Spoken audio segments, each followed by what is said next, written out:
Hello everyone, welcome to another video of Piesta's book reviews. I'm here with my rabbit Laku. It's over there. And the dog also over there. He's locked.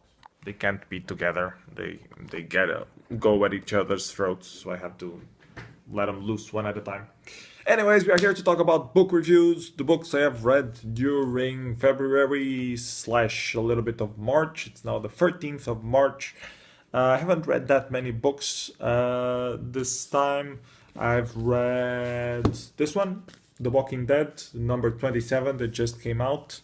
It's quite good. It starts the war between the two factions. They are at war right now, the Whisperers and the actual city of Rick and the survivors. It's called the Whisperer War. It's quite good. Follows up with the other ones, so also highly recommended as most of the Walking Dead series. Yeah, not much to say about that. Then I saw this one, which is called A.L.I.E.E.N, and it's by Louis Trondheim. It's a very curious book. It's completely with alien text, so made up text and a lot of action. And the action is very weird, very strange. There are some gore scenes in it, some nonsense scenes also in it. And it follows the tale of a few monsters in this made up alien world, and they go about their day and they interact with other monsters in a very weird way, and it's very fun. I liked it a lot. It's very funny, very silly.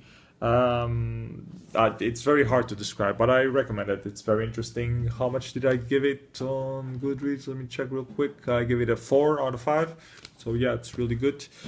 I read another book, but this one was only online. It was by Neil Gaiman. It's a very short story called Cthulhu, or What's a Tentacle-Faced Thing Like Me Doing in a Sunken City Like This, Latitude 47.9, Longitude 126.43.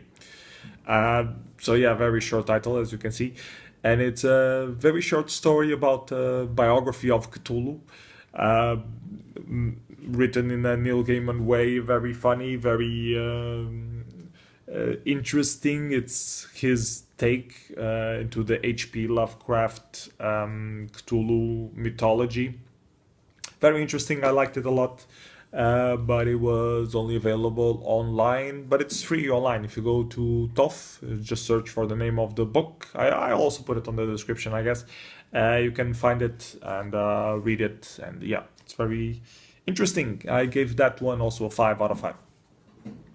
And last but not least, I've been reading this one. It's called Crash America. It's by Malik Orchard. I'm not sure if you say Orchard or Orchard, but I guess it's Orchard. I don't know. Anyways, it's this was actually sent to me by Dylan.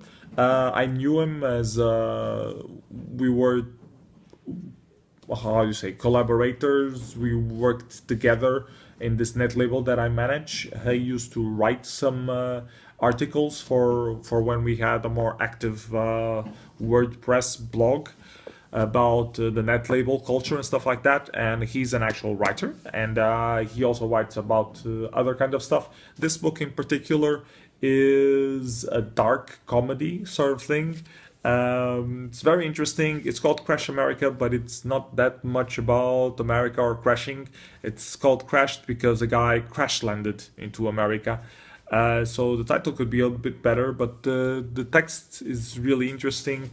It follows the misadventures of this character. It's a British guy that just crashed into the middle of Alabama and is supposedly rescued from the crash by two hillbillies that are in a drunk stupor, and they have this brilliant idea to kidnap him instead. And well, I don't want to spoil the whole story, but it's very funny. It involves priests, it involves nuns, it involves the Antichrist. There's a whole religious theme going around it, but in a very funny way.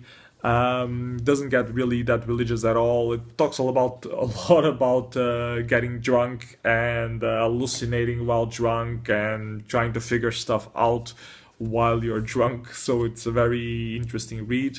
It's a bit hard to get into. It has a lot of adjectives.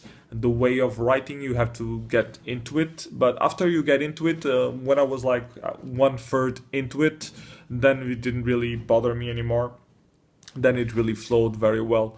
But the beginning, you need a little bit of time to get into it, which some people might consider too many adjectives, but I think it works because it gives a more humoristic tone to the text itself.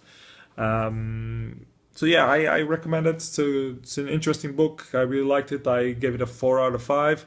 I believe it has a lot of inspirations from Neil Gaiman as well, which, as you guys should know by now, is one of my favorite writers.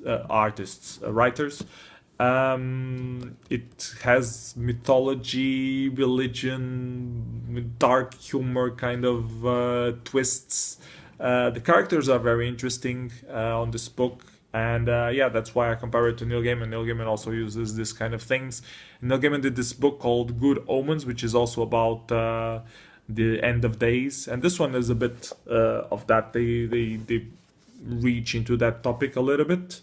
It doesn't come to happen as it did in Good Omens, but it's close enough. And yeah, so yeah, very interesting read. Highly recommend it. And that's it for this month. I only read these 4 or 5 books. 4. And yeah, I read another one called Hardy Boys, the new case files crawling with zombies, but I don't have it with me right here. And it wasn't that good. I give it a 3 stars out of 5.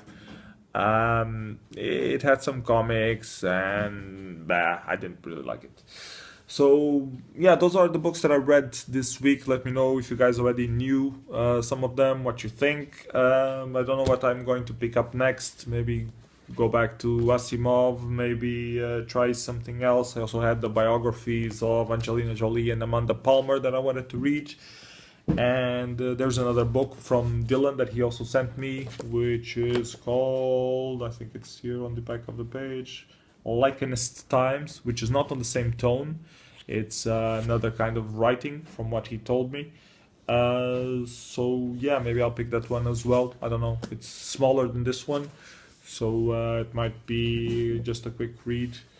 So yeah, that's it. Let me know. Tell me some comments or whatever you want. Don't forget to like, subscribe, and all that jazz. See you next time. Bye bye. Take care.